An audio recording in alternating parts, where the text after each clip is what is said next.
I am 23 years old, and my dream as an athlete basically died. And just like you, I was probably a younger athlete who thought the time would never come, who thought that I had so much time left to play my sport, to chase my dream, and to save your dream. But then all of a sudden, it is over because it actually moves fast. When you're a kid, you don't realize that, but it will be over before you know it. And so my story, my basketball story, I think will actually help you and save you a lot of pain and mistakes, the same ones that I made, that you don't have to make. And I do believe that from you learning from my story, you can actually avoid everything that I did. And not only that, but literally do the things that I didn't do that are going to help you reach your dream. And if you listen to this story, I promise you that you will get one thing. There's one thing that if I would have known, that I'm going to make very clear to you, you will reach your dream as an athlete. And you will start making money as an athlete right now if you do this one thing. So, driving in the car, and all of a sudden I see a sign. I don't even know if it was me or my mom that saw it, because I was 11 years old. First time I played basketball, it was a local city league called Little Dribblers. And I saw the sign, showed up, played basketball, and shot like this. Obviously. Well, I'm 11 years old. The thing is, though, we all see 11-year-olds nowadays. 11-year-olds nowadays are like, but for me, I was like, anyways, that's just crazy to me, bro. I got 11-year-olds doing all types of stuff. Anyways, I sucked. So garbage, bro. But I played basketball starting off at 11 years old. And then I played again the next year. Probably just like many of you playing your sport, you kind of fell in love with it right away. So despite how bad it was and how I'm making jokes about it because it's funny, it was actually the start of something. And then played the next year, met a lot of friends that I'm still friends with today through my sport. That year, still terrible. Played another year. I was playing for like a small school team. I was literally on it wasn't even like a private school, but it wasn't a public school. Small team, trash, garbage, worst player on the team, 3 years in a row. By the time I'm 14, I decided to fix my jump shot. All of this time ignoring the one thing, and of course I'm a kid. But is that an excuse? Ignoring the one thing that would have saved my dream and allowed me to continue to be a kid and chase my dream. My dream died at 22 years old. But with this one thing, it wouldn't have. And I knew it the whole time because I had already started posting videos at this point. I was doing like Minecraft hack videos. So I understood something. But anyways, I was focused on my sport. And at 14 years old, I decided to change my jump shot. So I saw all the NBA players, right? All the NBA players, they shoot so good. Meanwhile, I'm shooting like this. So I go in there. I'm gonna fix my jump shot. So even though I couldn't have enough power to shoot over my head, I said, I'm just gonna start shooting over my head and eventually I'll get good enough to shoot over my head like an NBA player. So I fixed my jump shot and I made it great. My jump shot was perfect at 14 years old. It was like this. Because that's the problem. I wasn't strong enough, and so to shoot over my head, instead of shooting like this, like a push shot, I shot over my head, but I wasn't strong enough to shoot here. So I had to shoot and just kind of chuck that thing. Go for this. That's what happened. But then, funny enough, it worked. So from this, I actually developed slowly more strength, and because I was doing that more, I developed a better jump shot. I had trainers, and my jump shot started to become more pure, like this. So at 14 years old, I got a jumper. Thank you. Congratulations. And that's pretty much the only thing I had for a while. Very stiff, didn't really... Anyways, that's the whole point of learning. That's the whole point of playing your sport. You get in there and you get better at it, and you start with one thing, really. And so my jump shot was the thing. Fits me, right?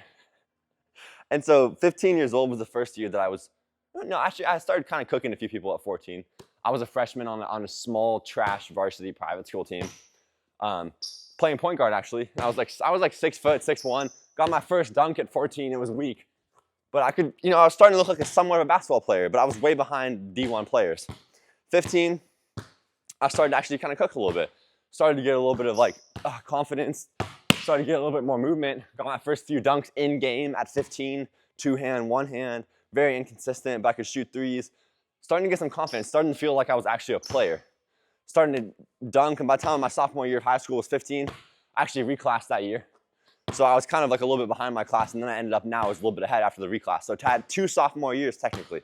Still didn't understand this one thing that you're gonna know by the end of this video that's going to absolutely change your life as an athlete. It's never gonna be the same again. And I'm telling you this story about my career, because I didn't know this, and that's why you're gonna know this. So by the time I get to my junior year, it was still my sophomore year because I reclassed. And so that year, I actually did really good. 2 sophomore years, but I was young for my class, so it was kind of fair, honestly. Averaged probably, 15 to 18 points in my school team. Wasn't a public school, it was like basically an independent team. Like there's a lot of them now, like kind of like a prep school, but different. But I was like starting to become the main player. At this point, I was actually the best player on my team. So that was a new thing for me. I had never really been that before.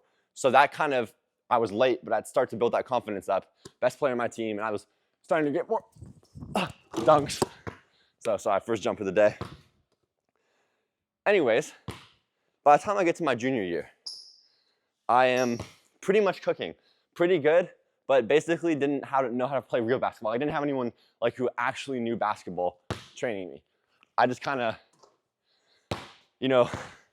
learned from what was around me, but I didn't have like an NBA player to teach me.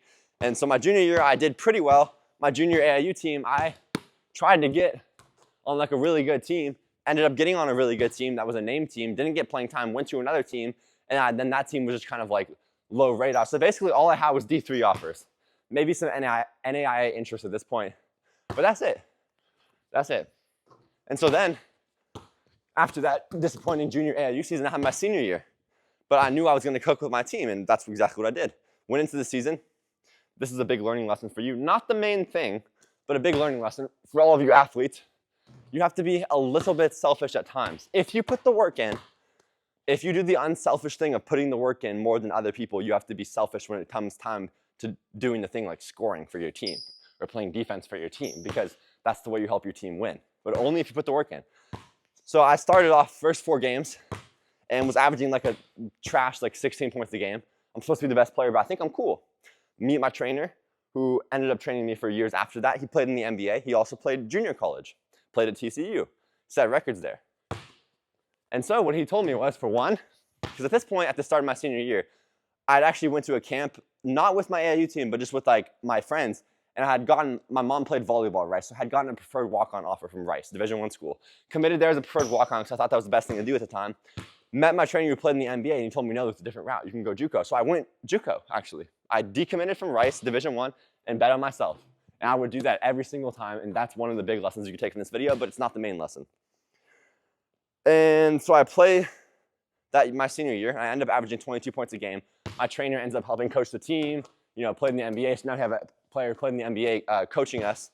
And he taught me basically how to score, how to not care if you miss, how to train correctly, correct footwork, how to get a ton of shots up in like the NBA players do.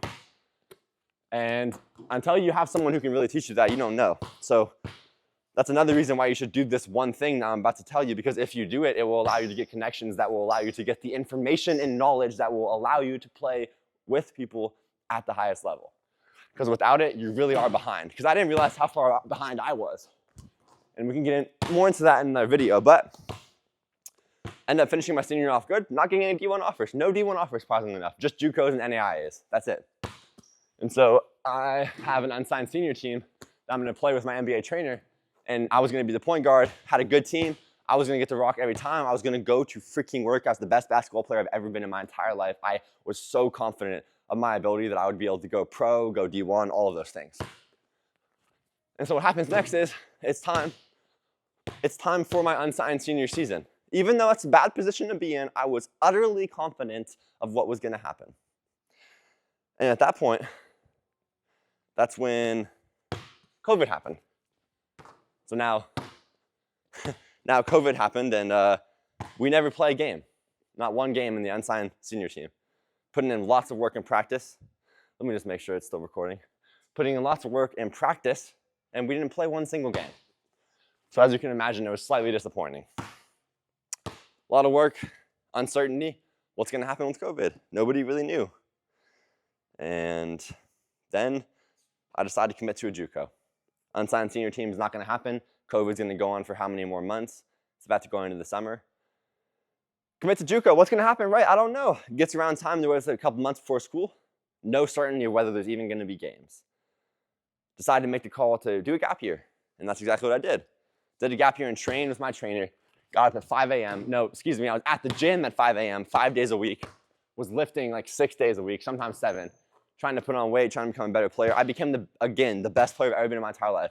I made 49 mid-range shots in a row. I've made like 33s in a row, 43s in a row, way more than that, honestly. Like, I just can't even remember. But like that was a common thing, I'm saying. The most middies I've ever made was 49 in a row. But I was just doing crazy things, like surprising myself because of the amount of work that I put in. And by the way, when you put in work, you don't lose the muscle memory. That's how I can still shoot. I don't even shoot that often right now. But I can still shoot, I can still dunk because of muscle memory. If you put the work in now, you'll never regret it. So that's exactly what I did. Then it was time to go JUCO. A whole year passed. They ended up playing second semester, but I was like, okay, well, that's good enough with me. I'm the best I've ever freaking been. Biggest I've ever been, benching 245 now, still dunking, pretty good. Then I go to that JUCO, and I averaged 12 points a game as a freshman. Decent year, right? 12 points, like 4 rebounds, like 3 assists, like started the whole year, just had like a pretty decent year. We ended up winning like a couple, this school had moved up to the higher conference, or I think they just hadn't won any games or something, but we had won like the most amount of games, which wasn't very many, but we had won like our first conference game in like 3 years. The school was really bad before I went. So we still didn't have a great year, and because we didn't win as a team, and because I averaged kind of underwhelming stats, 22 points a game my senior year and 12 points a game my freshman year of JUCO. So I decided to transfer because I wanted to go to a better school, because the JUCO I was at was honestly not that big, and we weren't a very good team. And I didn't feel it was the most serious place for me, so I decided to transfer to a JUCO called West Hills Lemoore in California. Go there, and with the most confidence I've ever had in my life, starting on the best team I've ever played on, playing in a Division I multi-million-dollar arena, and I average 7 points a game my sophomore year of JUCO. And I lose my starting spot towards the end of the season of my sophomore year of JUCO. And I actually didn't even like have the worst stats in the world. Like I shot 40% from 3, like I had some good games. But overall, that's why my average was so low, because there's many games where I wouldn't even get really a chance, and it was my fault. The coach can sub you out, and it's easy to be mad at a coach. But at the end of the day, you still control your own opportunity and destiny. A coach has power over you, and you may be experiencing that now, but if you are gonna blame them, any coach, and it's not about any coach, it's not about any one coach, it's about every coach. It's about blaming someone who isn't you. It's not just about coaches, it's about parents, it's about brothers, sisters, friends, situations. You can't blame that. And so genuinely, I didn't look at it like that in the moment. I only looked at it in the moment as, what can I do next? I want to save my dream. I want to keep playing basketball. I don't want to give up on my life. And so I'm going, well, I'm not sure where I'm going. The season's ending, I don't have offers. I could have won NAIA, that's all I had, NAIA. And that's truthfully, I didn't want to start losing more money. How am I gonna be 22 years old and I'm not making money from my sport despite putting thousands and thousands and thousands in and hours in? I'm still not getting paid. It doesn't make sense. It's not how it should be. And because I didn't know this one thing, I wasn't getting paid and I didn't have the opportunity. I wasn't making money, and so it didn't make any sense. There was no justification to go NAIA and get in debt to keep playing. How does that make sense? So I decided to call my brother, who, he had a business on social media. He was making good money. And I was like, what do you think I should do? Because I was like, I just need to make money right now. He was like, you should start posting on social media. He said, you have more value to give than other people than you think. And if you just start doing it, there's some really good opportunities that can come from that. And because he had success on it, I took that very seriously, and I wasn't willing to go play NAIA and pay for that and not have a full scholarship and I wasn't in any debt, but get in debt, or even have to struggle to pay for it, and doesn't make sense. But I'm not gonna be 23 years old playing my sport.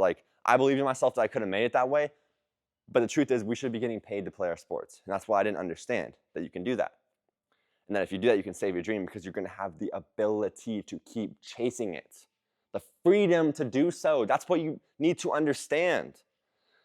I could have done this the whole time. In fact, I did post in high school, but it's never been easier. It was harder back then. I didn't know what I was doing. I didn't try as hard as I could have. It's easier now than ever before. And so there's only a matter of time until you're going to be in that position too, and your dream's going to be dead as an athlete, and you're going to have to make the decision on what you're going to do with your own life. Basketball was everything for me, and I'd always feared how hard it would be and not to be like overly emotional about it, like, because it's not life and death at the end of the day, but at the end of the day, it's your dream, and it would be hard to give it up and just go work a 9-to-5 job and never play it again. So I had feared that in a way. And so I wasn't willing to do that, but I had to go a different route. And so it kind of feels like starting over from ground zero. Of course, it's one of the best things that could have happened because I started posting on social media a little over a year and a half ago. I started posting after that conversation with my brother. The next day, made my first post. Posted every single day since then, have not missed a single day, posting a ton of content. I learned very quickly, grew an account to like 30K. That first account to 30K took me about 6-7 months.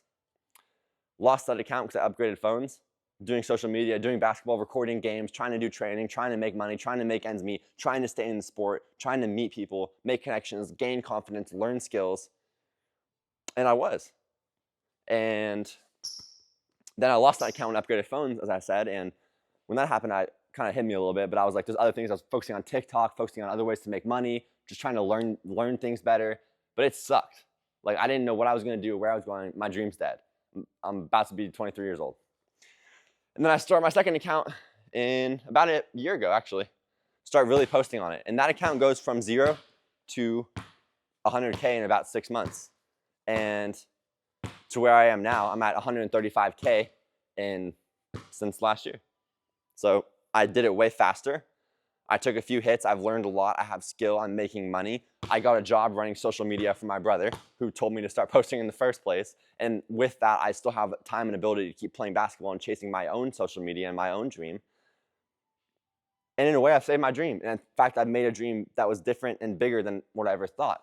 But the thing is, you don't have to not play your sport to do this. In fact, it's easier if you're playing your sport because you have content already.